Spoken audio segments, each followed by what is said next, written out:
and bigger than ever. It's the Unofficial 40 from Soonerscoop.com. Presented by the Choctaw Casino and Resort in Durant. Now, here's the entire Sooner Scoop crew. Carrie, Josh, Eddie, and Bob. All right, we are back. It is time for the Unofficial 40 to commence once again. As we've had post-game shows, we've had a win at TCU. The defense did not embarrass itself last weekend. And here we are, ready for Kansas State, back at home. The whole crew joins us. Josh McCuistion, Eddie Radosevich, Bob Przybilla. We're all here. We all survived the post-game show. More importantly, we survived with sponsors in tow. We've had some interesting reactions to the Jared Followell post-game podcast, most notably on the board, which, you know what, have your fun. I don't care. Maybe I overlaughed a little because we had a rock star on. I laughed at the stuff that was funny. That's what, I mean. You have a little bit of a crush, Terry. It's okay. It's Shut okay. up, Josh. It's a little man crush. Nobody get hurt by that. That's fine. Anyway, but it was a great show. I actually, when I dropped the Lexus off to Ed Eskridge, we all know there's a little bit of a concern there about our podcast. I said, Ed, I promise you, this is not the direction we're leaning toward in the podcast moving forward. And he basically said, you know what? You had a rock star on my podcast. You get a pass. So beautiful. Worked out. But let's stop with the penis talk, maybe. Less penis talk. That's a note. Okay, noted. It is the Choctaw Casino and Resorts Unofficial 40. I want to remind you guys, at the Choctaw Casino and Resort in Durant, unbelievable place. Been there several times. A lot of great promotions going on right now. Sundays and Mondays in October, you can win up to $1 million. They've got the October Play, Win, and Relax promotion going on Tuesdays in October. Also, a lot of great concerts there, a lot of great restaurants. Their hotel is fantastic. It is, I would put it up against, I haven't stayed at all the resorts in Tulsa, but of all the ones in this part of the state, 286 really luxurious hotel rooms. It's newly built, the spa tower. They got the district where if you want to go for a weekend, you can get away from the gambling. Maybe if you're having a bad run at the craps table, go do some bowling, go watch a movie, go hang out at the sports bar, watch some games on Saturday. But Choctaw Casinos and Resorts, want you guys to go book your stay. If you're in the Dallas area, if you're in Oklahoma City, it's definitely worth the drive for you to go over there. I've been to the other mega hotels in this part of the world. Choctaw is fantastic. You will not be disappointed. So, guys, here we are. Yesterday evening, the news kind of broke out, and let's start there with Spencer Rattler. Josh, we come to find out that your weekend in Arizona was canceled for all the wrong reasons, the reasons that we did not think. So we're just writing off that we don't think he was injured and then simultaneously got suspended from school or from the team. We're just writing that off. Yes, we are. Okay. I just wasn't sure how serious I was supposed to take that. No. Yeah, that whole thing is, when you look at it, like, it felt funny when it happened. And I was talking to you guys off the pod because I checked with Spencer on Tuesday about really, I was trying to make sure I'd communicated with everybody I needed to, the athletic director, head coach, anybody within the administration that I needed to talk to, so I wouldn't get to Pinnacle and they're like, yeah, you can't come in. Go through the whole thing and then be wrong when I get there. So I had talked to him that day. Well, then in the story we read on that Thursday, or I guess, yeah, Thursday, and he had said, yeah, I started feeling funny Tuesday. Well, we had talked, and it was earlier in the day, but I feel like he would have come back to me and been like, hey, maybe you don't want to take a flight across the country and book a hotel and rent a car and do all these things because I'm not playing anyway. So I feel like he would have told me about it. Spencer's not great at communication, but I feel like he would have done me that courtesy. So it felt funny, but it's one of those things also, like I said before the pod started, it felt that way after the fact. Like in real time, I was like, well, that kind of sucks. But, I was more focused on the fact I wasn't going to get to watch him than laying out the details of maybe something else had gone on here. Bob, I mean, I don't know. I mean, you and Josh both. I mean, plenty of contacts in the recruiting world, national people. I know the question is asked. And we were joking about this before the podcast. Like, someone started a thread saying, "Hey, what did he do?" Like, if we knew, we would have told you. Like, if we knew what it was. You asked. Wait a second. Well, we were hiding it until someone asked. Like, you're just waiting until you asked. Well, I told him I wouldn't tell him, and I promised I wouldn't. Okay. So I just we kept it on taking low. shots now. But don't forget that I have a quote that he sent out everybody that asked. It's an exclusive. Everyone's got their exclusive canned quote that they're teasing for you to subscribe to. I mean, what a world. Here's the big thing, okay? Whether or not we ever find out what it really was seems irrelevant in the big picture scheme, because nothing changes with him in OU or the way OU views Rattler. I mean, nothing at all is going to change. Well, we're trying to decipher it last night. It's like, okay, so it's a district issue. Like, that is that like a eligibility issue? Is that parents didn't live in the district kind of thing that we've seen happen from time to time?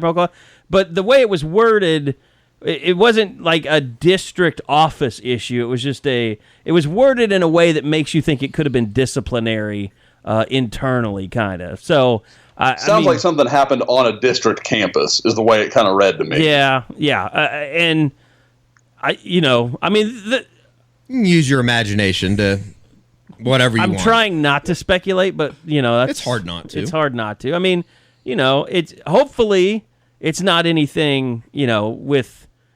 I mean, the bottom line on this whole thing is OU. It doesn't seem like. I mean, I don't want to paint a picture that they don't care, but I mean, from everything that we've heard, and Josh, you put it on the board last night, they're going to honor. They still expect him to sign in December, and they're going to move on from it. Yeah, I don't think it's they don't care. I mean, obviously they wish it wouldn't have happened, but on the flip side, OU doesn't have to worry about Spencer Rattler getting hurt anymore. Like, he's just hanging out until the Army Bowl. He's going to play in the Army Bowl in January. We'll be there to cover that. And as I've talked about, I'm going to do whatever it takes to make sure Spencer Rattler arrives in San Antonio healthy, because I need to see him play, and then he can do whatever from there. But until San Antonio, I need him to be healthy. I'm going to make sure he doesn't eat anything that makes him sick on Christmas. I'm going to be there. I'm going to be every step of the way from here to January. You're going to act as a human shield during the practices? Yeah, that basically that's it. Like, on the sideline, I'm going to set up some perimeters, like where I don't want him to get too close to the field, because guys, we've all been on the sidelines. You get hit sometimes, and I don't need that to be in Spencer's life. So we're going to treat him with kids' gloves now. It's going to be very, very careful. Well, and my first thought isn't this all going to come out on this QB1 thing anyway? I mean, it's going to be the most watched high school football episode of all time. I would think, like, okay, so QB1 originally came out on like Go 90 or something like that, which is like Amazon's thing. But now you can watch it on Netflix. Yes, yeah. I would think like Netflix is going to be like, we want to buy that. Like, okay, wait, the best quarterback in the country got kicked off his team? Oh, we got to have that. Like, that's Last Chance U quality stuff. Oh, this is their dream. Like, this is Amazon, Netflix. There's going to be several that are going to get into a bidding war on this. Yeah. I think Amazon owns the rights to it already.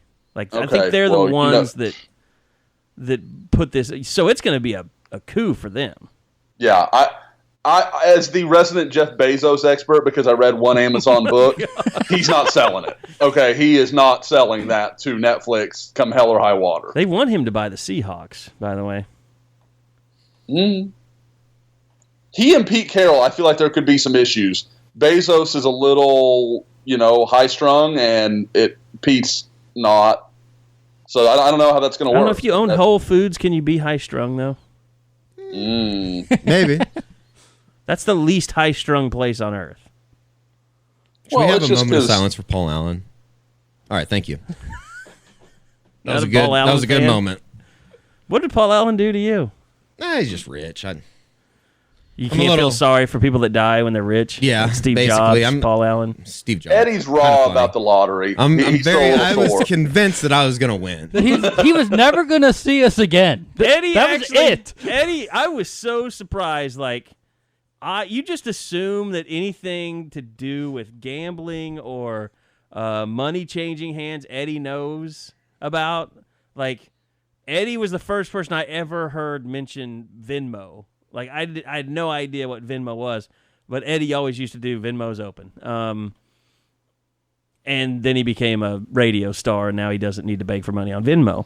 So, that's true. I mean, Eddie calls me yesterday, and I almost fell out of my chair, and he said, "How do you do this lottery thing? What do I ask for?" Like, he didn't want to seem I didn't want to go in there and buy a Powerball ticket and then Mega Millions. I wanted to go. I wanted to make sure that I was getting the. You gotta get the right one. The vernacular. You didn't want to be a poor, right? I buy both. You want to avoid the There were conversation. some poor people in there when I went in there yesterday. but you are a poor if you know that's kind of the definition of a poor is not knowing how to do something, like buy a lottery ticket. Get a Because I knew job. you didn't know what the Mega Plier But was. he's got a job. He doesn't need to buy the lottery ticket. That's not what being poor is about. I mean, it's about being capable and being able to do stuff without complaining. He wasn't complaining. He was making sure. No, he just didn't want to look like a poor. He knew the protocol. Yeah. I'm with Eddie on that. I hate to walk into a situation that I'm not pretty confident I know what's happening.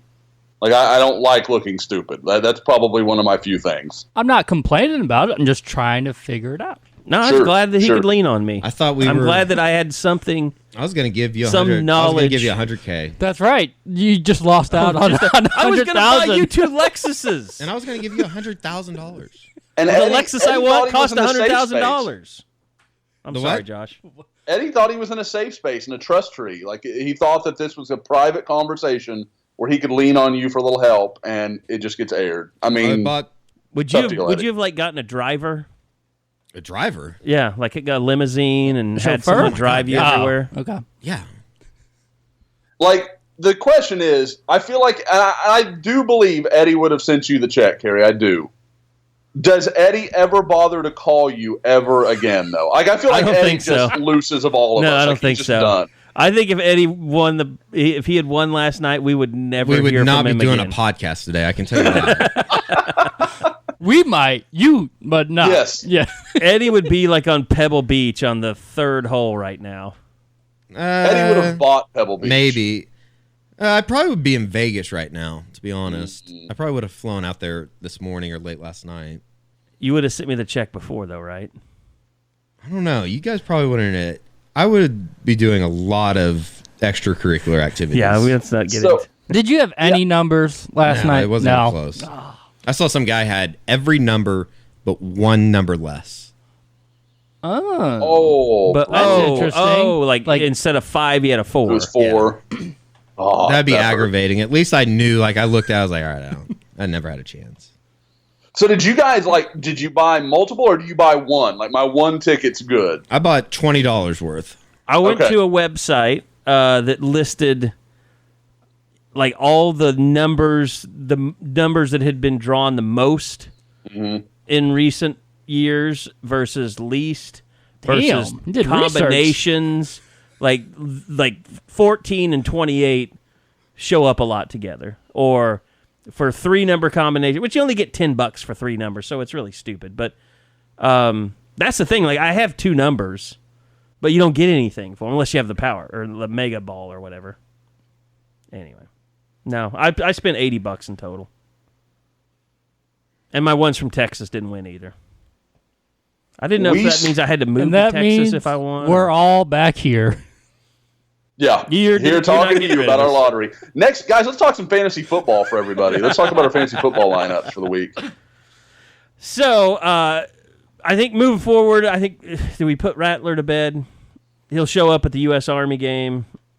He'll enroll next June. We'll probably. And by the way, I guess we should say that this doesn't mean that he's going to graduate early and just come down. Yeah, I think that would probably be the logical next question. Yeah. Would it help OU's chances of him graduating early?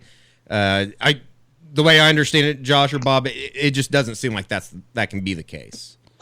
I don't, my general impression just talking to people, I don't think that's what Spencer wanted to do. Mm-hmm. I think, and it would have been a crunch because when the whole Kyler Murray thing happened and the baseball draft and everything, he would have had to scramble in the summer there to catch up on some of the credits he was going to need, but it could have probably been done. It would have been hard, and there's, so I don't want the Rattlers to feel like I'm just telling him, that he's not handling an easy job. It would have been difficult. But I think it could have been done, but I think the kid just didn't want to do it. And that's fine. Like, it's become so expected, like, oh, you've got to, my last year, my senior year, or my last semester, that was amazing. That was a great time. Like, I could totally understand a kid that didn't want to give that away.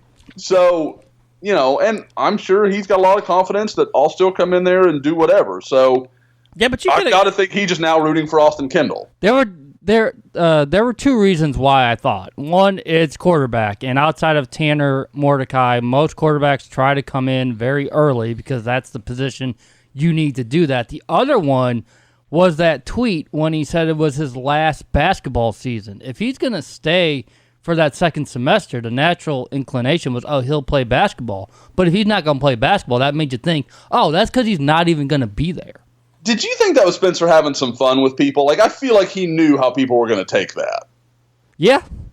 Yeah. Like, he's a sharp kid. Like, I don't think that he was like, oh, no, I was just talking, my basketball career is over. Like, dude, everybody thinks of you as a football player anyway. Like, they're going to think about everything through the lens of football. And I don't know. It wasn't any big deal. Like, it just seemed like a kid having some fun, and everybody made a lot of... and that's not like everybody. I did it too. I was like, well, okay, I guess he's enrolling early. But I don't think that was ever anything other than him just, pulling everybody's chain a little bit. I was wondering, was he their leading scorer? Or are they losing like a big nucleus and he just knows they don't have another chance to win a state championship? He was a starter, I think. Right. I know he was a starter, but he wasn't the starter. I don't think he was the man or anything.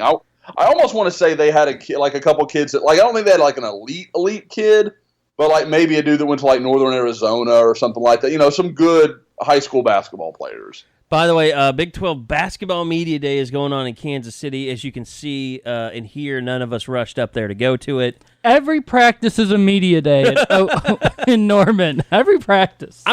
Look, if we were like a Big 12 site or something, and we had somebody that covered Big 12, that's even gone at newspapers now. You used to have a guy that just I don't know if it was Rhodey for the Oklahoman, but somebody back in the day. Yep. Conference writer. Bob Hersom or somebody would always take on a conference writing role.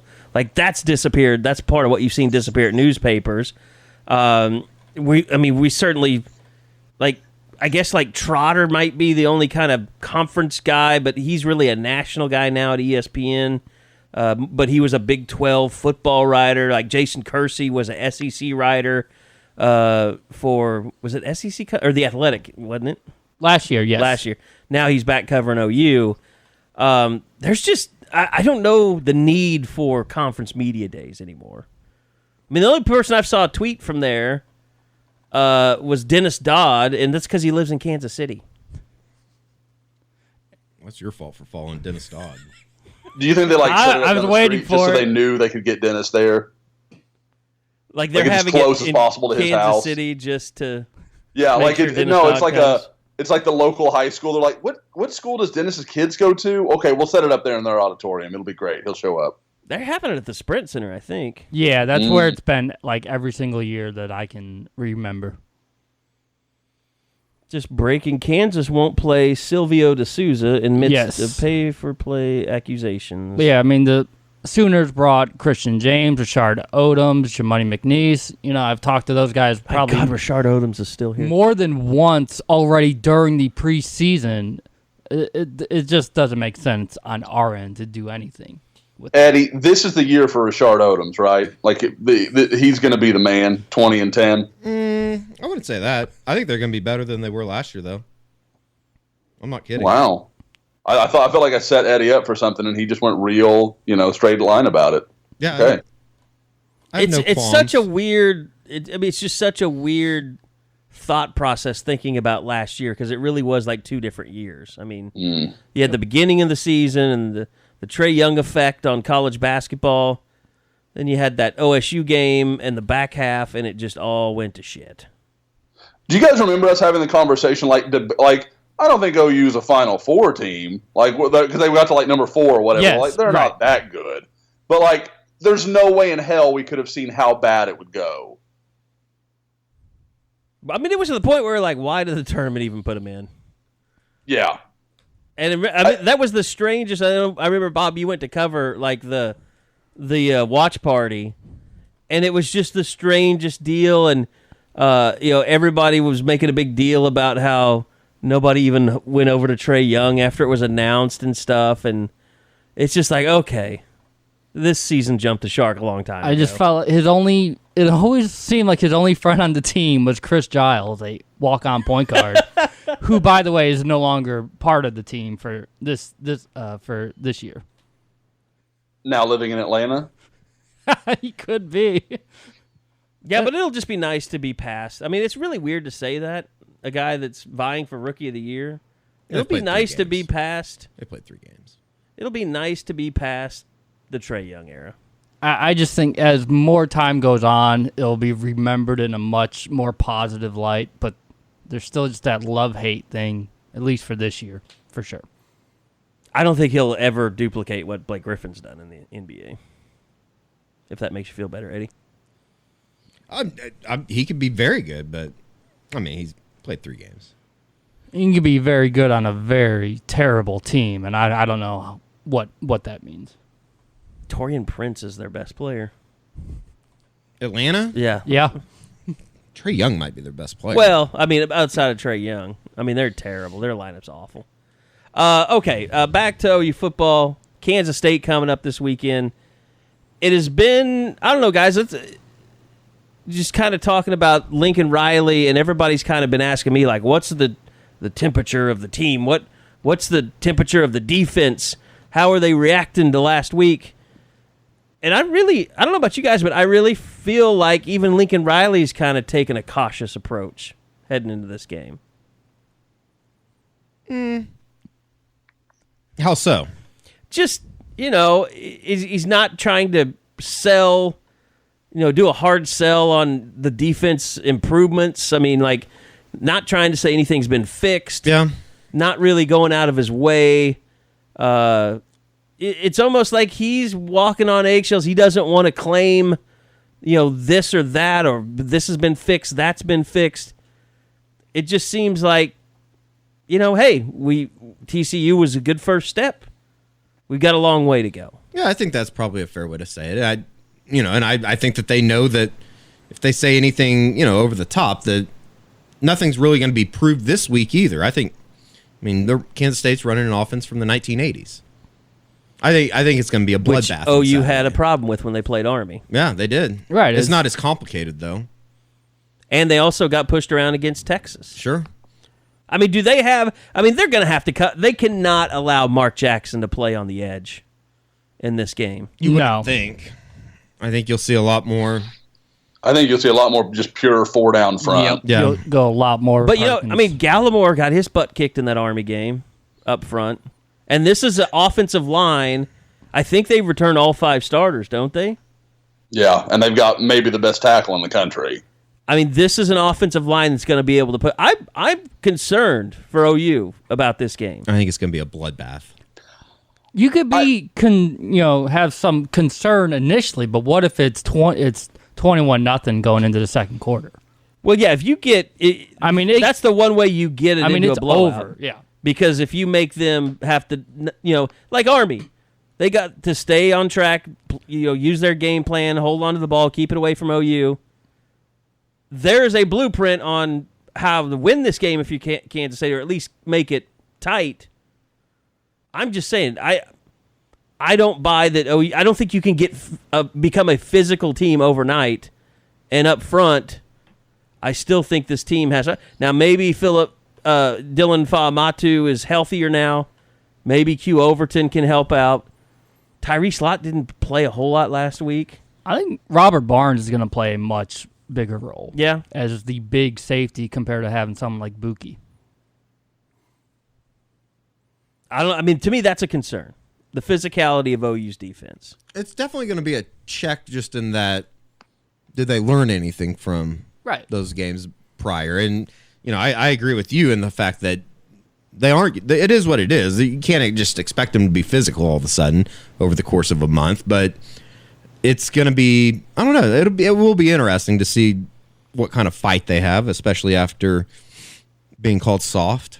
Multiple times. They played really well up front against TCU, but TCU. There's a reason Sean Robinson's out for the season because he's been getting his head kicked in. That offensive line at TCU is. I don't know. I haven't followed it, but you look at. I watched that lineup. I don't recognize many of those offensive linemen in recruiting, and they've had some recruiting wins on the offense. It seems like they've had some recruiting misses that have really hurt them, or maybe they're hurting for numbers. I'm not sure. I would say I think TCU's offensive line, it's just one of those deals where they had to replace a lot. It's a lot. It may look a lot like what OU has to go through next year, where they're going to have a lot of young, talented guys. Like the Niang kid looks really good for TCU, but he's, he just doesn't have experience because he's been behind those other guys. Wes Harris was a huge get for them. They were starting right guard, kid from big guy at Aledo. So, there's reason to believe they'll get better. But you're right. Right now, and that's my deal, is everybody's like, well, the defense has improved. TCU was a calamity offensively. And even then, they missed some opportunities to keep that interesting in the second half. They had Rager over the middle that Collins just missed him on. There's several others. You can't – that's a reality. It's going to be tough for any offense to be perfect.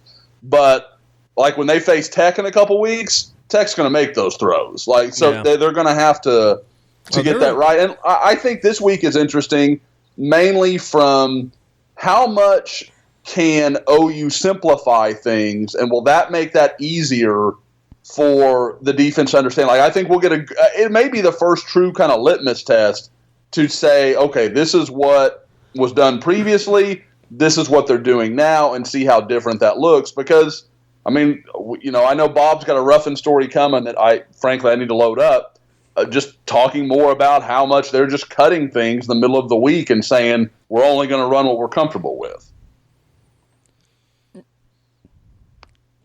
Eddie, did you? But the Ruffin thing was they put everything in by Wednesday, and then it's up to the players to basically decide if they got too much, right? And then on Friday night or the night before the game, which is Friday night, they'll just go through the calls, and if someone doesn't like it or doesn't understand it, not comfortable, they raise their hand and they just erase it right on out of there. Can't be too stupid, though. You don't want to have a game plan left. That's what if you simplify it too much, you become telegraphed. It's like, oh, we know what they like to do with Ruffin. Now we know how to attack it. So yeah, I do think there's that fine line of that balance. It might be a dumb statement, but it might be better for them just to line up and play rather than try and be multiple and versatile and do everything that they want. That's what they all said. Barnes, Bolton, Murray, they loved it. Well, what we saw at TCU was they were multiple, but it wasn't on 11 guys to be multiple. They would send in 2 guys at a time, okay, we're running this package now, as opposed to, okay, well, in this play, we're going to put Buki up on the line of scrimmage. On this play, he's going to play, as more of a safety. It's just Houghton comes in the game sometimes with Barnes. They didn't play Broyles at all. Sometimes they have 3 corners on the field in their dime. They have different, rush packages, different, defensive line packages. I think they're just trying to put it more on, the players. The players are the call. Let them play. Let them play and decide this and leave the schemes up to us, just inserting people in the game. And which is smart. Talking about Curtis Bolton, it just sounds like he loves having some ownership. He said he put it this way, I think. It's like most coaches are more dictators instead of leaders. And by doing this, they're being more of a leader and actually letting them have a say, which would make them more accountable to what's going on because this is what they want to do. It's a different approach. It is. No clue if it's going to work. I asked Ruffin about where it came from. He said it came from his dad, who was a high school coach. I mean, he's been doing it about 39 years now. I mean, find out if it has long-term success. It worked for 1 week. Can it work for 2, 3, and 4? Well, and that's the thing too, Bob. Like, people want to make it about TCU, and don't get me wrong, it was a good start. They got off the field on third down. There was things to like there. So I don't want anybody to feel like we're just shooting this all down. But at the same time, nobody knew what TCU had no idea what OU was going to do. As more time goes by, and offensive coordinators can look at it and say, okay, this is where they're different. This is how they're going to attack us a little differently, and go at it that way. It'll be interesting to see because then it turns into a chess match rather than we just caught them off guard. And you can kind of see where it goes from there. And the other part of it is TCU's just god-awful offensively. That's a fact. I didn't even know about the gash on Collins' hand until I watched the replay. I didn't either. Oh, that was nasty. That's where Josh can say, hey, I saw it on TV. Since you I guys wasn't were there, Bob. Since you guys were there, you didn't see it. Maybe it's where Josh can, text the group and say, hey. Oh, I know you're at the game. I don't know if you've seen this, but he's got a giant gash on his hand. Mm-hmm. That would have been nice. It's kind of information that's helpful, Josh. Well, because I'm staring through my binoculars looking at Trey Sermon's knee. Okay, Bob has put you in this position from his nasty and snide comments, and now this is where we are. I'm not sharing information because I'm not there anyway. How did it happen? Did they have on a play? They said in the broadcast that he was. It was one of the plays he went out of bounds. I guess there was a tarp or something on the sidelines, and his hand caught and it rolled up on it, and it just. And I could never tell if it was a gash or if it was a blister. It looked like a blister to me. Popped open or something? Yeah. But, I mean, either way, I don't know how the hell you'd throw a ball. Pretty tough for the kid to even stay in there. I thought maybe he tried to break up a domestics fight between KaVontae Turpin and his girlfriend. Nice. No, that was later that night. And his women. Yeah, that was an unfortunate deal. I mean, man, what is up with TCU and their small athletic studs? They're all strange. All that stuff that's going on with Boykin fighting is all nuts. the time. Yeah. What do you guys think of the deal with Patterson being like, yeah, I'm telling you all here, and I haven't told Turpin yet? Oh, that's just a kind of that seems snide as shit. Yeah, it's an FU to Turpin because he put him in this situation because I fully believe that they probably knew more than they're saying. And he made a deal about the New Mexico stuff. And he made a deal just as far as, you better not screw up again or it's my ass. And sure enough, he screwed up again. And this looks really bad on Gary Patterson. That's one of those things, though. Go ahead. It's really hard to. I mean, there's no covering up something that happened in New Mexico. No, that's just like, it's like, well, it took 5 minutes for sports writers to find that arrest. You can't tell me that TCU's athletic department didn't try and look into that. Well, and he said that he told him about that he had some problems in New Mexico. He just downplayed it. I mean, what do you do as a coach? Like if Eddie comes to me and says, "Yeah, you're probably going to read something in the paper," you got fact check. I'm going to be like, "What am I going to read, Eddie?" Yeah.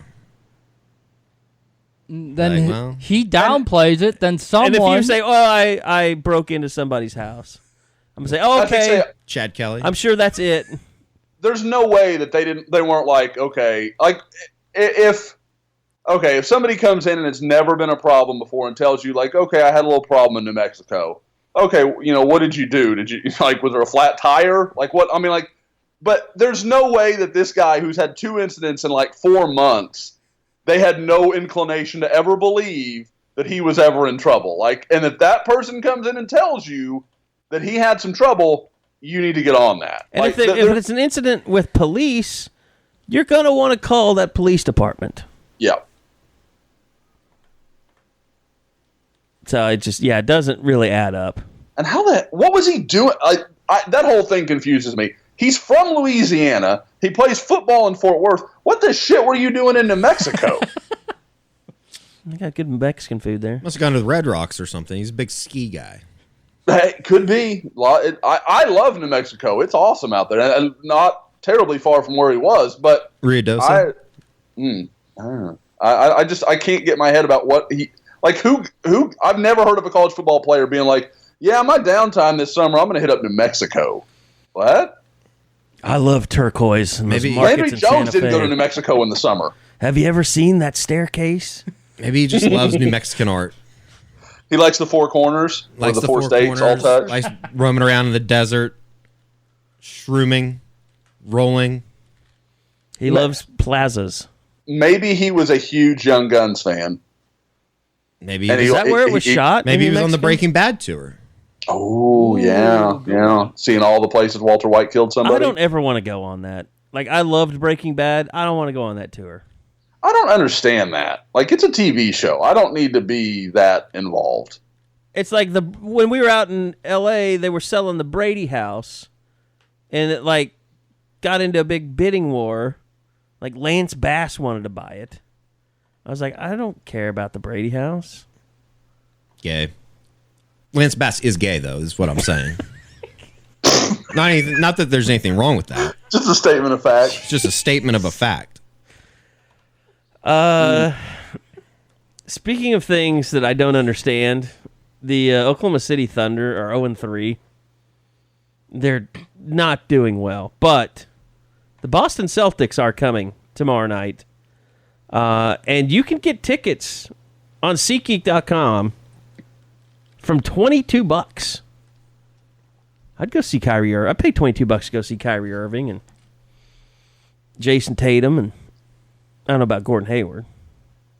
Well, I mean, and you get to see the coaching matchup between those two exemplary coaches that are on completely similar levels as far as respect around the NBA. Are you ready to fire Billy Donovan? Look out. I don't have a huge issue. It's more of the dude on Boston's sideline is absurd. Like, what he does year in and year out, it's a joke. Yeah, Brad Stevens would not be 0-3 right now if he were the Thunder coach. No. But also, Kansas State game coming up this weekend. I know the official tickets aren't sold out, which means you can get really good deals on tickets on SeatGeek.com if you want to support Sooner Scoop. We will even give you $20 off your first SeatGeek purchase. Just go download the SeatGeek app. I know you guys have downloaded the app recently too, right, Eddie? Yeah, listen, I was playing around with it yesterday. I could literally open it up and have tickets in my hand in less than 5 minutes. And you can do it from your phone. You can do it from your phone, SeatGeek and app. then you don't have to get paper. You just do the barcode scan. And we know Did you that go through nobody likes carrying the actual ticket anymore. No. So you could just, as long as you have your phone with you when you go to the stadium or the arena or wherever you're going, just open it up, they scan it, and you're in. But yeah, they've got. And you thunder up. They search multiple ticket sites. There's plenty of tickets for the OU football game as well. They grade every ticket. Eddie is not a concert guy, so I'm sure what concert would it even show you? I'm curious. Like, just go to concerts. Tell me what the first. Oh God, my first one is Ed Sheeran in Snow Patrol. Josh knows. Where? Josh knows all about Snow Patrol. That was probably his heyday. I I would totally check Snow Patrol. I don't need Ed Sheeran in my world, but I can totally do Snow Patrol. The top one for me is Mercy Me. Little Christian rock. What the hell? What is this based off of? I Yeah, I've promise also this got is- Ed Sheeran with Snow Patrol, and then my next one's I Elton do John. love Snow Patrol. I mean, Chasing Cars, was that their big hit? Yeah, 2007. Yep. They had Run and was Chocolate a big hit? I like the song. Chocolate wasn't a big hit, but I know the Rain. Reindeer something album, that was a good album. Mm-hmm. And then I've got New Kids on the Block with Salt and Pepper. Naughty by Nature. Wow, this is a weird show. 90s. But it also has Debbie Gibson. I don't know if I'm... And then Justin Timberlake's coming to Chesapeake January 26th. Maybe Baker will be back. So, yeah, you can get all your concerts on the SeatGeek app. It shows you what's coming, what the best seats are. It grades every ticket based on value, shows you, is this a good deal or not. So, yeah, go to SeatGeek, go to SeatGeek.com or go download the app. The app's fantastic. Like I said, we just walked you through it. Gives you all kinds of info, sporting events, and enter your promo code SCOOP, SCOOP, and get $20 off your first SeatGeek purchase. SeatGeek, life's an event, and we have the tickets. Okay, so one thing we haven't talked about much, Kyler Murray is at 4 out of 7 now, Big 12 Player of the Week awards. 4 out of 9? Or 5 out of 9? Anyway, Kyler Murray was the Big 12 Player of the Week again. It was his 4th. It tied Baker Mayfield for the regular season school record. 4 out of 8. It'd 4 be out of 8? 7 in a bye week, so 8. Okay. There would be 8. So he's won half the damn Big 12 Player of the Year awards. Yeah. That's amazing. He has. That's a fact. With Will Grier, everybody's Heisman favorite in the conference. We talked about it during the postgame podcast. The Heisman Trophy is a 2-horse race right now. It's between Tua and Kyler Murray. And that's insane. At what point Not does insane, Tua but- never having to play in the second half come into play? I mean, He's going to have to LSU Auburn championship game. He's going to have his moments to show. I guess you're right. no, maybe not. Yeah, Oh, damn, maybe. it's pretty goddamn good. Well, yeah. If he goes in there and torches LSU's defense, okay, Oh, cool. boy. Like you're the man. You get it. That's fine. That's a really good defense. But have we accurately given Kyler Murray and the offense enough credit for scoring 52 on TCU? No, and they made it, Probably and, not. and they slowed it down. 7 minute, Ran the ball. 21-second drive. Probably And they didn't even not. have a healthy Marquise Brown for almost that entire game. No? Yeah. And nice call, Josh. The emergence of Kennedy Brooks is official. And I think, guys, he's going to have to be the workhorse this week against K-State. That's the other thing. I don't think Trey Sermon's coming back Yeah. this week. And Lincoln in his press conference Monday, you're kind of reading like how to judge Lincoln Riley and when he says things. Yes. And, the way that he talked about Trey Sermon on Monday, basically saying, I don't have anything new for you. Like there's no hope. There's nothing bad. There's no dread. It's just like you can tell he's not close. And even on the teleconference said I wouldn't know anything at like many days minimum. There's like just stop, don't even ask this week. I won't know anything what to tell you yet. You know what's crazy? Kennedy Brooks has 98 less rushing yards than Trey Sermon this year. I know. It's crazy. That's insane. He's got less than half the carries.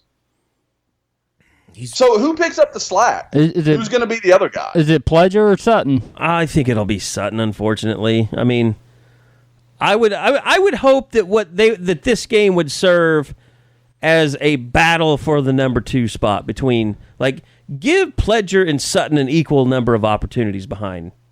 By the way, Pledger's not had a snap the last 2 games in any capacity. Not in special teams either, huh? Nothing. And Bob, is he already gone? He's gone past his 4, because hasn't he played the first 5 games, but he has not played the last 2. I don't know. So why in the world would you even mess with it? I don't know if there's a message. He being played the sent. 4? Well, he's clean then.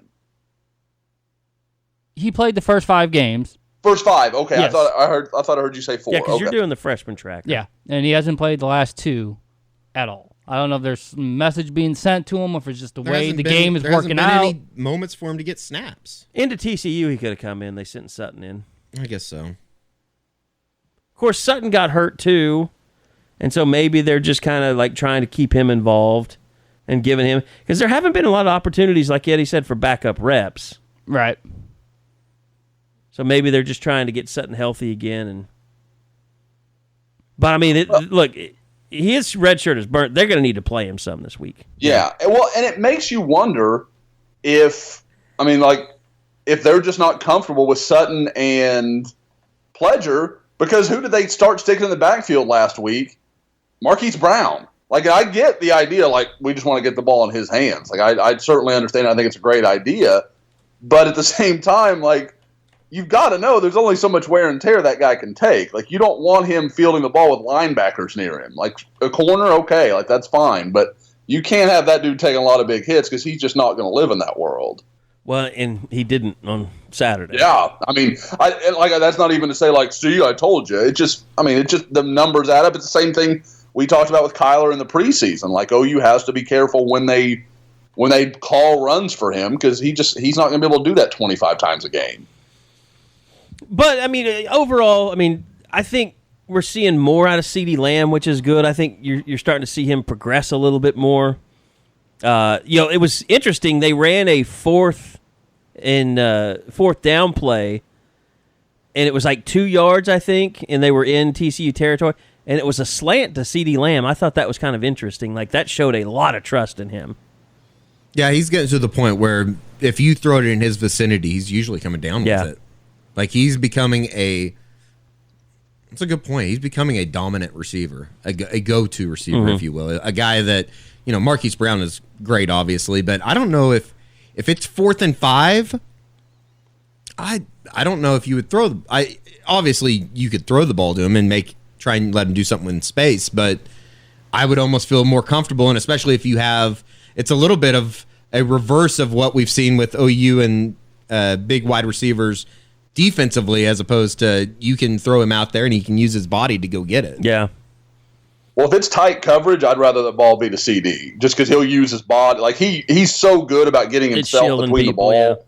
Yeah, he's really he's kind of taken that role that I don't know that OU had that guy last year, but kind of like Geno Lewis was a couple years ago, where just on third down, it just seemed like Baker would find him. Like, I'm going to get the ball to Geno. He'll get where we need to be. He'll sit down for the first down. It may not be explosive, but I know we'll keep moving the chains. And that kind of seems like Lamb on third down has kind of become that guy. Yeah, because it was Geno and Nick Basquin a couple years ago, and then it did seem to sort of go away. We're sort of looking who would be that slot guy who would fill that role. Turns out it's just going to be Lamb. Yep. It's unique in that the offensive line is playing. They do continually get better every week. It's really impressive to watch, to see the way that they are. This is who we thought they were. Yeah, but they are dominating the opposition right now, and that's a pretty good TCU defensive line that they just laid waste to. Yeah, they made them look like a bunch of bitches. Yeah, their defensive ends were not a factor. I mean, there were some holes that were just humongous.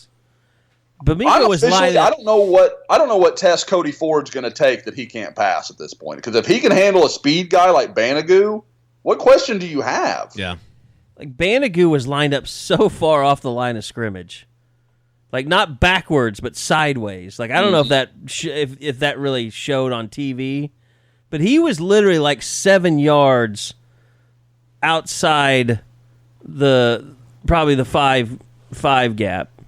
He was playing a 13 technique. Like, it was ridiculous.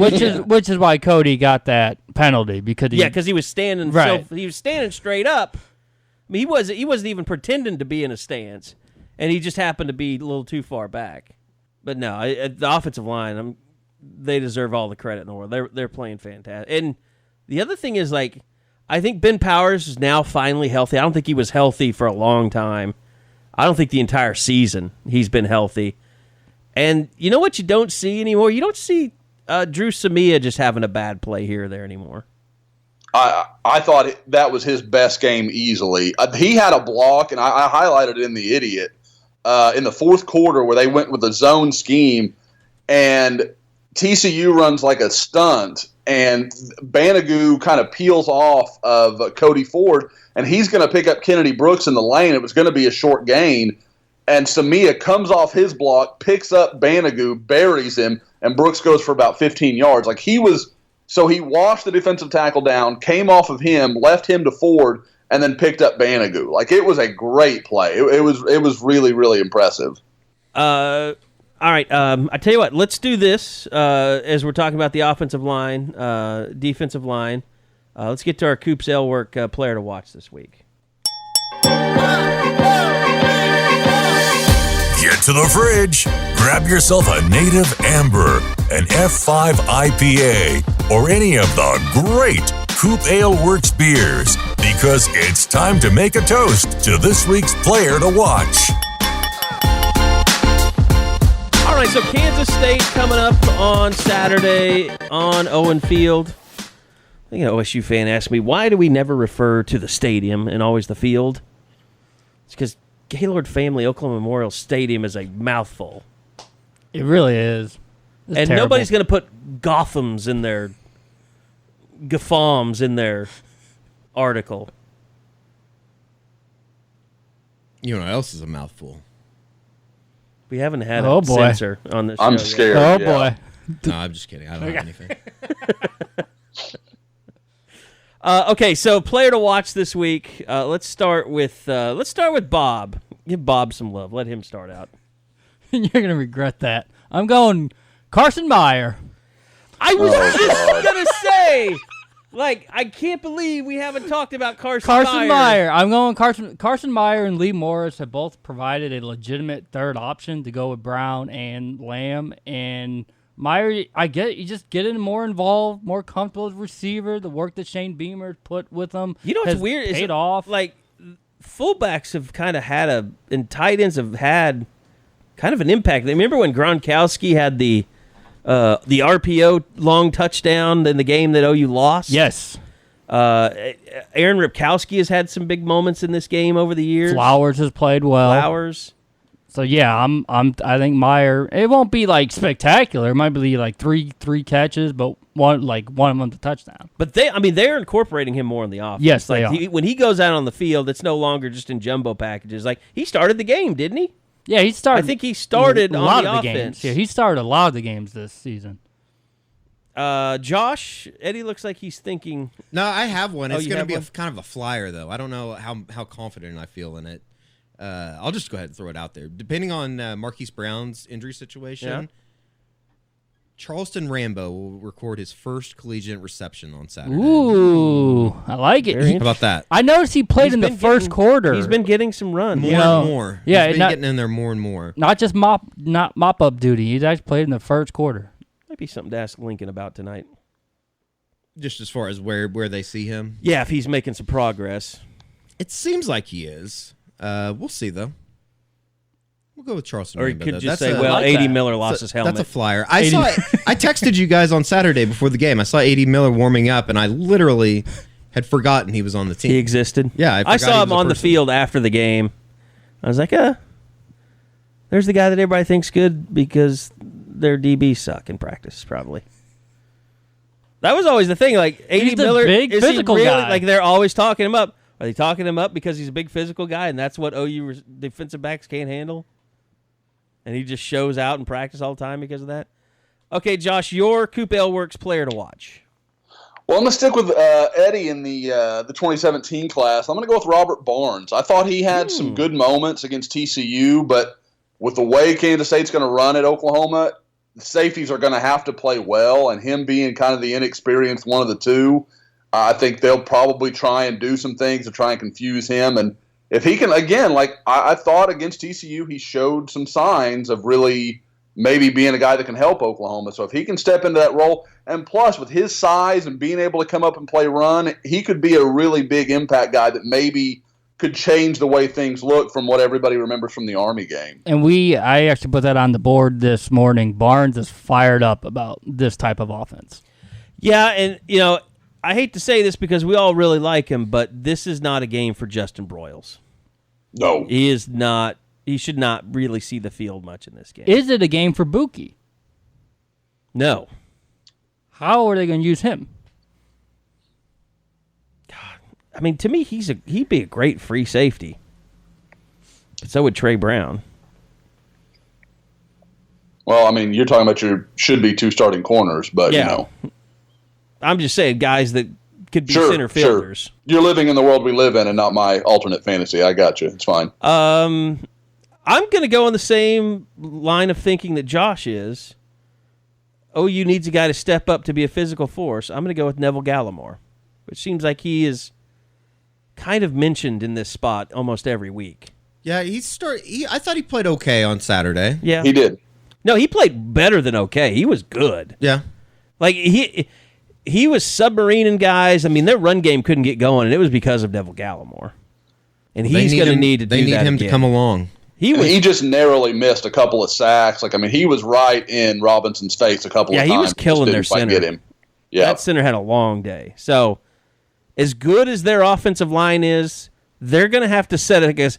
I thought Neville had a terrible game against Navy, had a terrible game against Texas. He's going to have to set the tone in this thing for me. If they want to bring the physicality, like they're going to have to bring it to they're going to win regardless, I think. But wait, you just said it's the toughest game left on the schedule. One of, yeah. I still believe that. I mean, Lubbock's no treat, and Morgantown's no treat, but this is a different type of test. Depending on what, and it's a little unfair. If I had to pick right now, I might pick Tech to beat OU. I can't. Bowman's coming back this week. He played last week. He threw for like 450 or yards. Or traveling, I mean. They're letting him travel. Oh, okay. I still don't trust the secondary. I mean, there were throws, and Josh brought it up earlier. Oh, my God, Tech. Michael Collins, with Vasher and who's the other kid that they've got, the big kid? They had guys wide open on Saturday, and they just missed them. Yeah, you're gonna have to get gonna a have couple a stops. lot of that trouble will be with the those definition of one of those games that you get 2 or 3 stops, and you should be okay. It's like 2 straight weeks of really bad matchups for this defense. Well, Tech has Iowa State this weekend. They're traveling to Ames, yeah. And that'll be a nice one. By the way, I want to remind you guys, Coop Ale Works, they're all over Oklahoma. Go to coopaleworks.com, and they have a tracker to show you exactly where you can get their beers, what restaurants carry Coop Ale Works. I know the Thunder game, they're selling spare rib and F5 IPAs now. In one of the sections. You have to go check their Twitter handle to find out exactly what that section is. But they've been around for 9 years here in Oklahoma City, local craft brewery. They've got 7 year-round beers and 4 seasonals. Oktoberfest is fantastic. Go try the spare rib, the native amber. Eddie and I certainly have our favorites we talk about a lot. And appreciate you guys that are out there kind of retweeting or tweeting out while you're enjoying your Coop Ale Works, and we try and retweet those all the time. We had someone drinking, Leslie was drinking a Horny Toad before the TCU game, so that was pretty cool. Tweeted out the pic. So thanks to Coop Ale Works for being a great sponsor, both the Unofficial 40 and the postgame podcast. Okay, we talked about Spencer Rattler to open the show. Anything else out there you guys want to hit on in the recruiting world? Josh, no. You got a home game this weekend? No official visitors? That's what I have. I have not anything that tells me otherwise. So, I mean, there'll be – it sounds, Bob, more and more – I know you're hearing the same thing because we've talked about it. It sounds like Oklahoma State is just going to be like the moment. That's when anybody they're still interested in, anybody they're still involved with, those guys are coming in then. And that's kind of I guess that leads me. I'm actually kind of had a conversation this morning with Oklahoma's new offensive tackle offer, Myron Cunningham, JUCO guy that kind of almost seems to be at odds with some of the news, that we had, I guess, heard, expected, whatever you want to say from Finley Felix. He's told me OU's been in contact with him for quite a while, so this wasn't some rash thing where OU just saw him and liked him. They went ahead and went in the day after Texas offered him on, I guess that would have been Monday. So there's some movement there. I think you're about to see things get interesting again. I mean, I think you're starting to see that's what Lincoln Riley's MO is. During the season, recruiting is still a focus. He's a recruiting head coach. He thinks about it. That is definitely part of it. But I think it's the other 8 months of the year when they're really zeroed in on that. And they pick their battles kind of during the season. It sounds like Bedlam's going to be one of those key points. What's interesting there is talking with Jack Bridges last Friday night, and we'll talk about Trajan's game too, is they're under the assumption Bedlam is a night game. They already think it like... It already has been scheduled, hasn't it? No. And if OSU loses to Texas, how in the world is that a night game? Yeah, Oklahoma State's not helping OU on this front. It really feels like they thought this would be a guaranteed primetime showcase. Could Lincoln Riley just refuse to start the game until 7 o'clock, regardless of what the TV cameras want to show or not? Like, Awesome. Would it be possible just to tell everybody it's a 7 o'clock game? While ABC and ESPN or Fox are running promos all week, watch the Sooners and Cowboys at 11 a.m. I would imagine there's some type of fine that could be levied if that were to happen, but it would be Can't awesome. you just, like, it feels like a Die Hard episode, like Lincoln Riley's back there messing with wiring, trying to, like, just mess up. Like, we can't possibly broadcast in these situations. We're going to have to push to 7. Because what Jack was telling me is Trejan plays Friday night, so they weren't going to get the 48 hours anyway, but they're going to leave immediately after that game for their official visit. And I do think that's the weekend that they've circled to make it the big one. And it felt like a guaranteed night game when the schedule first came out because you thought, that Cowboys wouldn't fall off that much. But if they lose to Texas, you're looking that could be like a 5-loss team. Spencer Rattler will have time to drive as many days as he needs to get He in hasn't made an official, by the way. Oh, he hasn't? I thought he had made his official. Okay. Rattler could be one of those guys coming in for Bedlam. Obviously, no excuse now to not come in. But if they can get Marcus Stripling, Wegbo, they can get a couple of those guys, those targets, instead of just the commits, then Bedlam will be well worth it. Want to talk about Bridges' game? Yeah. I enjoyed going out and seeing him play. By the way, if you haven't seen it, we do have Eddie has his full highlights. They're fantastic highlights. We've got a photo gallery that Bob helped me with a little bit. So there's lots of coverage of the Trejan Bridges if you missed it during the week. But just a really impressive game. I mean, we picked the game to go to. He had the best weekend of any of the Sooner commitments. Yeah, he played really well. Team didn't win. I think the Kenny Stills comparisons on the border. Maybe it's because he's a light-skinned kid, but No, it's true. Seriously, he looks like Kenny. He's got the light skin, and he used to have the hair. He doesn't have the hair this season, where it's the little blonde.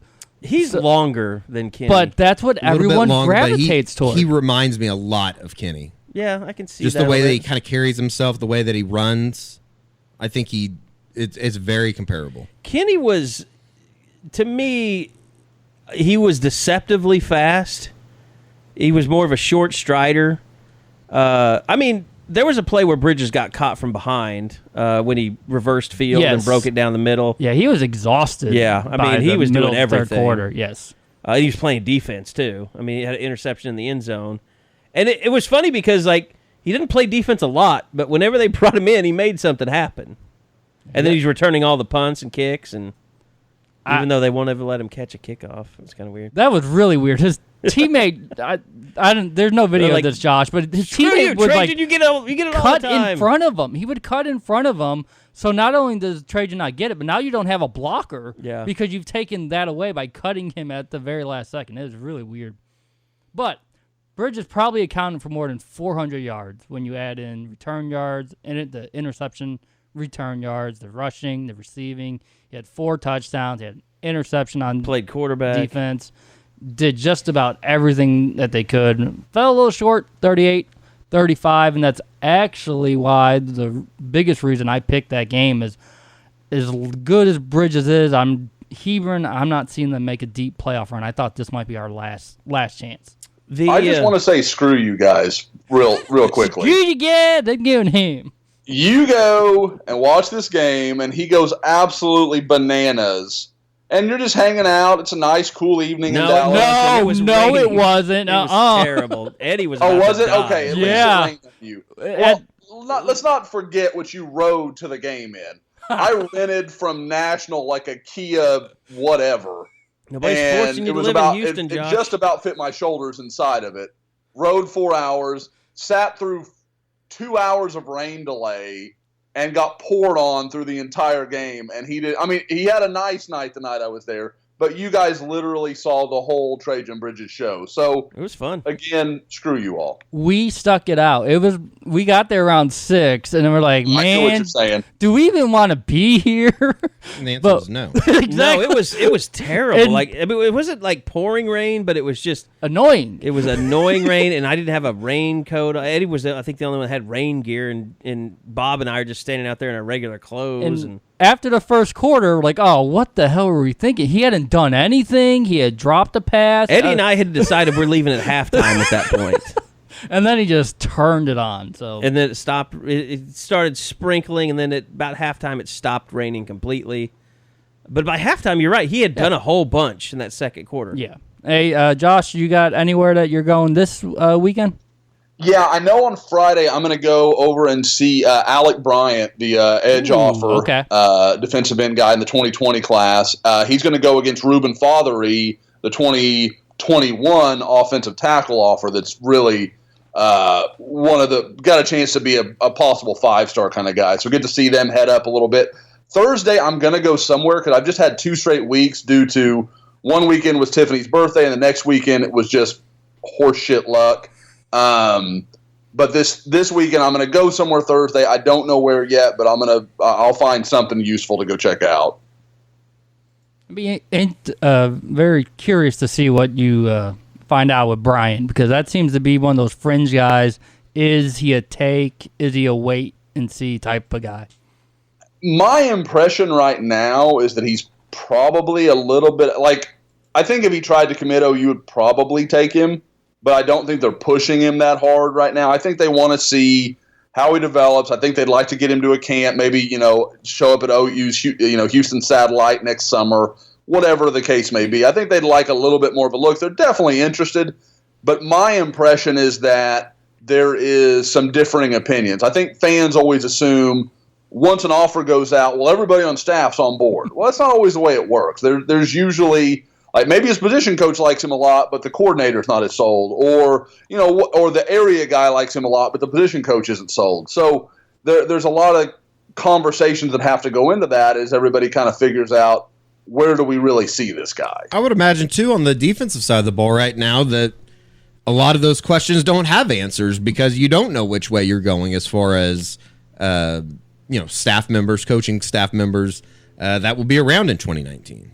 Well, you almost wonder if that makes it easy for Oklahoma to beat, like with a guy like that. Alec Bryant's been very open that Oklahoma is his leader. It's his favorite school. He really likes them. He loved it when he went up for OU Texas. But at the same time, like, OU can almost use their own problem as an advantage. Like, hey, we understand, like, almost before he can say anything, we understand you don't want to rush. We know our situation's a little complicated right now.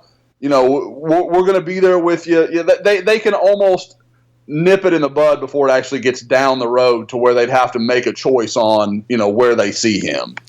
Well, and that's interesting, too, because, I was thinking about this the other day, like, I almost have to think, like, that Lincoln Riley has an idea or has to form an idea of what he wants to do defensively, who he wants to bring in, who he could bring in.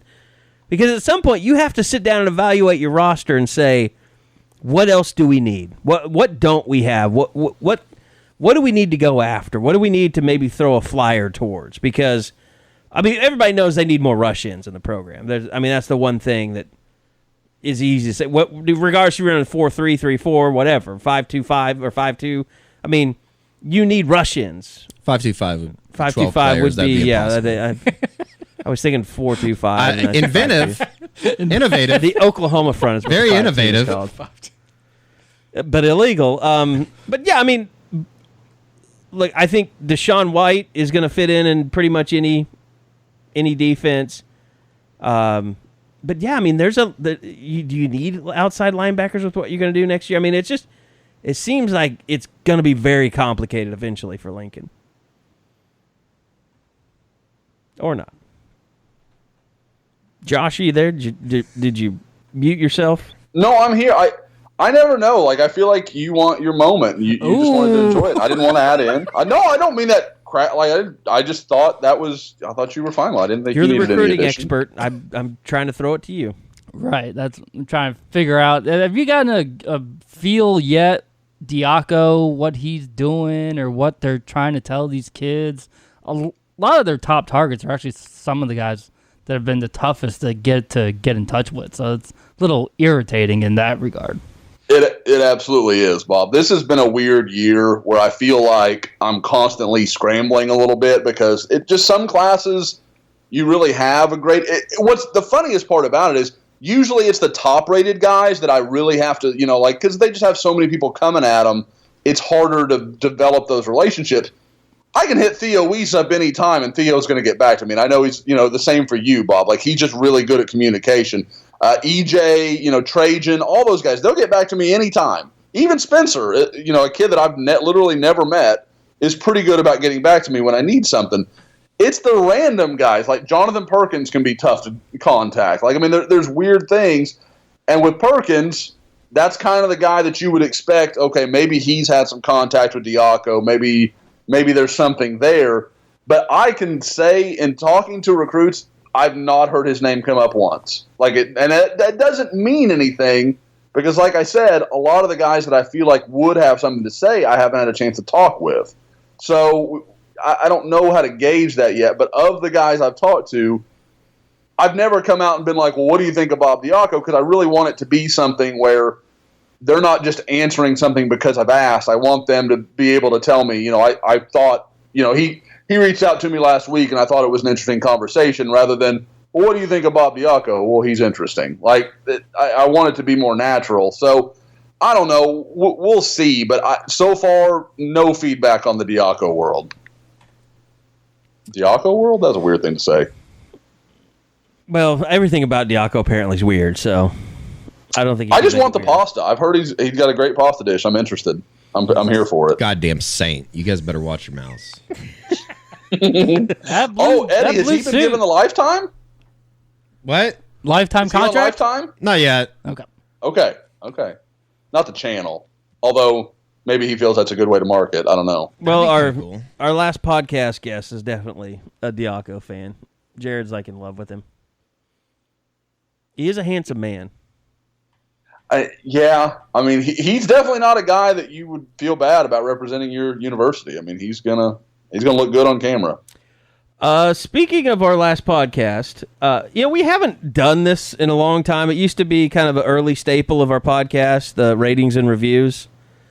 And I've gotten a lot of feedback. There was a woman that was upset with us about the last podcast because it was a little, I'll admit, it was a little blue. It was a little guy talk more than usual, probably. That's Jared's fault completely. And Eddie's. Can't talk about stomachs.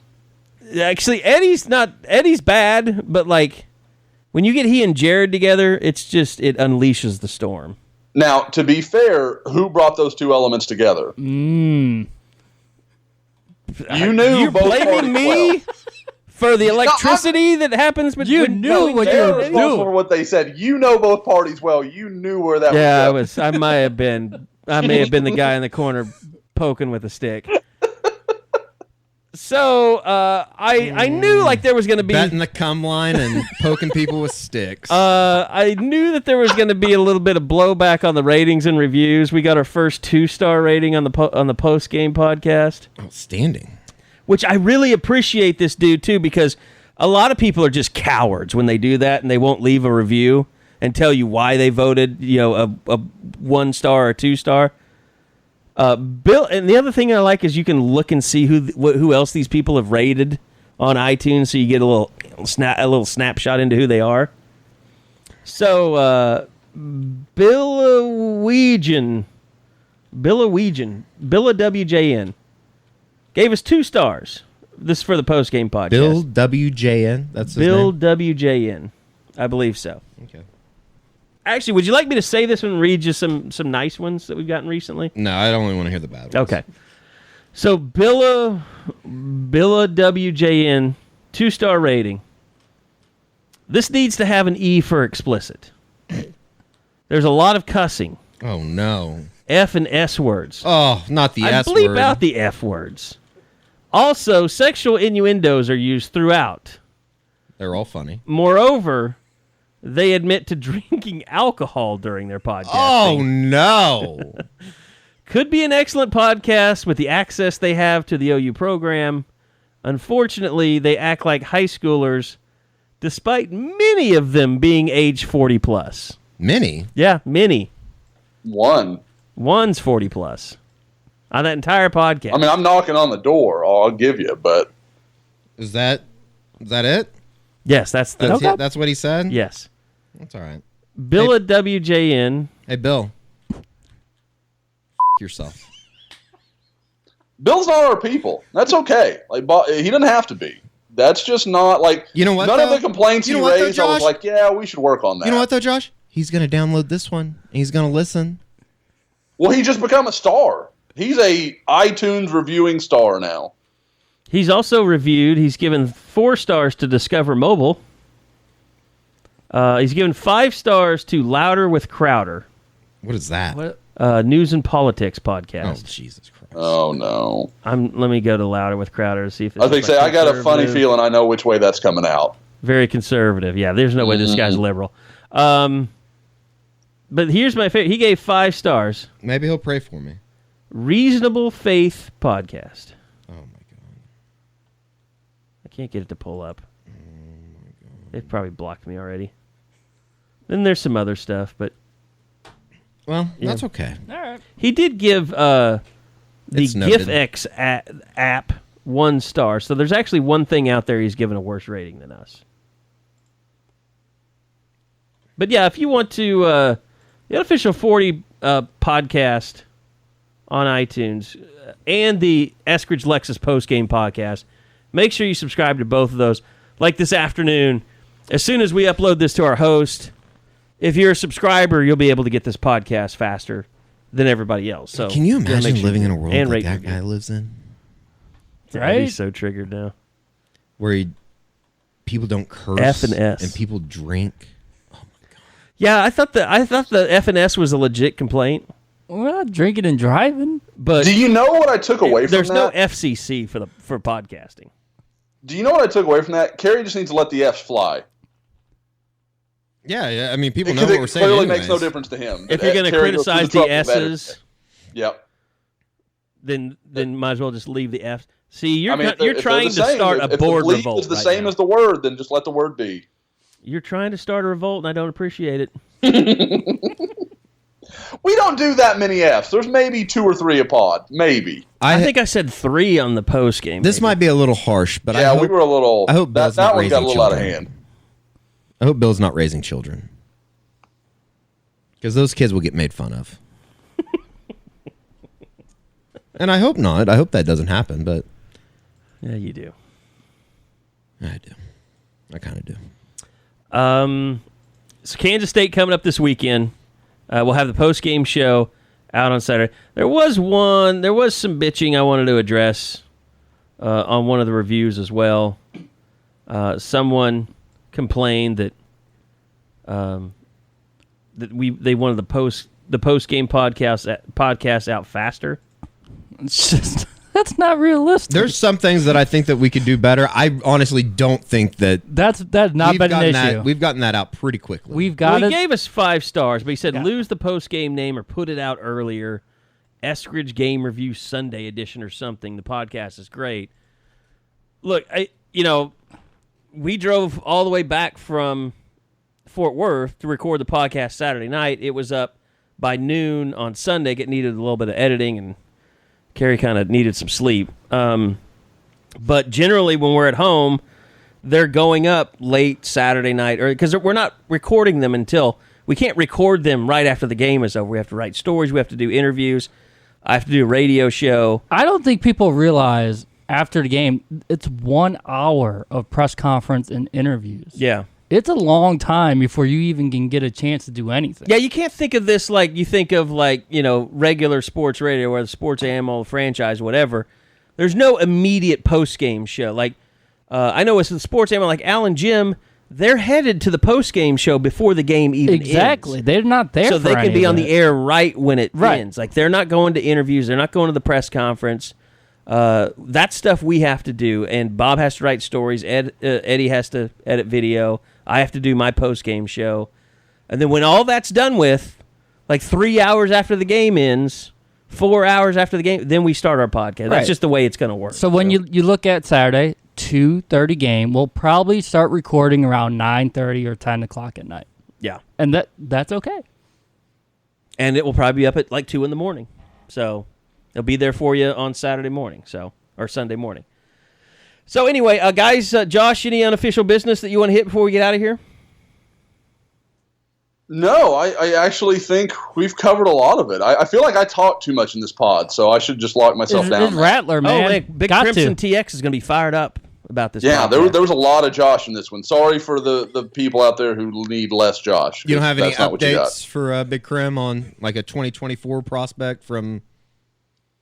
He just wants I'm not going to bag on him because he just wants to talk recruiting. We know I would do that all day, but I also understand, and I hope he can understand. That's just not going to appeal to the point that we can get sponsors and we can do all this cool stuff that we can do, and we can spend 4 hours a week just recording ourselves talking. Like that doesn't work if it's just me and Bob talking about recruiting. That's just not possible. So we've got to say that in jest. I would hope that he thinks that's funny and make it more appealing. If he doesn't, it's okay too. I don't think Big Crim has I don't think he appreciates our brand of humor. That's fine. No, it's not for everybody. It's not. It's just for most people. I think it's funny, and I told him this yesterday. I wouldn't bother if I didn't care about him. If I didn't care about him, I wouldn't bother responding to him or going back and forth. I mean. Now, when he started up the crap on a whole different thread, I left it alone. I wasn't going to get into it again. I think people always misunderstand that. If you come to me and you're like nice, like Duff, these are my problems. This is what it's about. I'll always answer you in the same tone. But if you come like snotty, don't get surprised when I answer you similarly. When you say I can't wait to listen to another advertised-filled podcast that you put out next week, then I'm going to be a jerk back. Like 3 ads. Because, and I know people are like, well, we're the customers. And they're right. They are. And that's cool. That's fine. But at the same time, this is the place where other customers come to congregate. So, like, you sitting there and being like, well, this is bad. I don't like this. You can't pay. Well, you can't be. Paying $10 a month doesn't give you the right to disrupt the entire community. Well, yeah. Like, you don't get to walk into, like, McDonald's. I always use this one. You can't walk into a business, whether it's McDonald's or any store or whatever it is, and to be like, "This place sucks." No, they're going to send you out the door. Like that's the way that goes. You have a right to voice an opinion on our board, and I feel like we're pretty lenient compared to most sites I know of. But at the same time, like at a point, we got to be like, "That's enough." Like you want to talk about it privately, we can go on and on. Send me a private message. You can curse me up and down. I just like sending people to chili. You really do. You're almost Thor-like. You have to admit this, though. I send people to chili, and they piss me off, but I'm really good about 2 days later just saying, okay, you're back.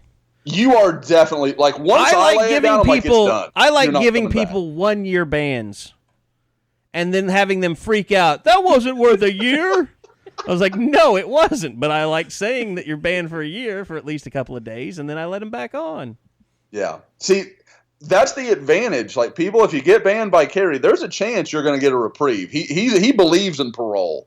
I am all about serving your term. So you get it from me, on all likelihood, you're done. Who's not about serve? Well, I guess he did serve his term, but it's pathetic that he's already out of jail. Ray Caruth. Yep. Yeah, that is. If you want to be a true patriot, you'll go find him and kill him. America. But I don't endorse murder or homicide, so. Yeah, you just did. I think. You're team homicide now. And I don't mean you're an investigator with the police force. All right, that's going to do it for the Unofficial 40. I think even Bob knows that we're done. We're out of juice. So thanks for listening. Don't forget, go sign up for the postgame podcast. Just look up Oklahoma Sooners postgame on iTunes, Stitcher. And I should say this, too. Josh, I know you're an Android user, and we've had some people that have had issues both with TuneIn and Google Play. I'm one of them, sure. Stitcher is a great app if you're on Yep. Android, and even SoundCloud. But I would encourage everyone, if you're using Android, to go with Stitcher because it always updates regularly for both podcasts. It's a nice app. I think you can play it 1.5 times if you want to. I need to check that out. Sorry. At like 2 times speed. But yeah, go check out Stitcher if you've had any problems with Google Play or tune in over the last weeks with the postgame podcast. So, all right, that's going to do it for us. Thanks for listening. Thanks to Josh. Thanks to Eddie. Thanks to Bob. I am Kerry Murdoch, and we'll see you guys back here next week for another edition of the Choctaw Casino and Resorts Unofficial 40 from SoonerScoop.com.